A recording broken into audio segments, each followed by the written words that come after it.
बात है।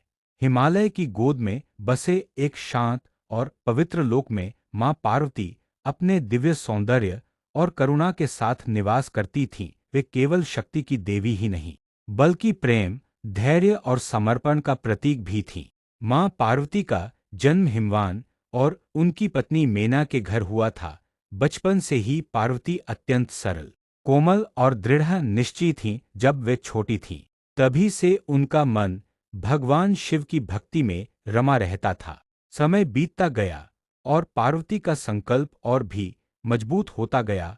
उन्होंने ठान लिया कि वे शिव को ही अपना पति बनाएंगी, लेकिन यह आसान नहीं था। शिव तपस्या में लीन रहते थे, संसार के मोहमाया से दूर। पार्वती ने भी कठोर तपस्या करने का निश्चय किया।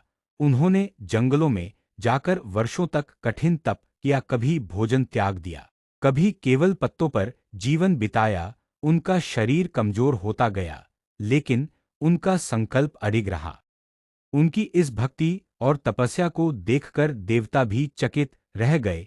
अंततः भगवान शिव को पार्वती की सच्ची निष्ठा, तपस्या से और प्रेम का एहसास हुआ। उन्हें उनके सामने प्रकट के रूप में स्वीकार कर लिया, सभी के रूप में मनाया गया, बल्कि गंधर्व शामिल और शिव के संतुलन का दो दिव्य आत्माओं का मिलन नहीं था। मां पार्वती ने संसार को यह सिखाया और देवी के रूप में प्रेम पूजी जाने लगी। समर्पण किसी कभी कठिनाई को संसार में मां पार्वती और अन्याय बढ़ जाता रूप में प्रकट होती, जैसे दुर्गा या काली, और बुराई का कहानी से हमें इस तरह धैर्य और प्रेम से सच्ची निष्ठा अपने जीवन और शक्ति दोनों का संतुलन ही प्राप्त कर सकते हैं।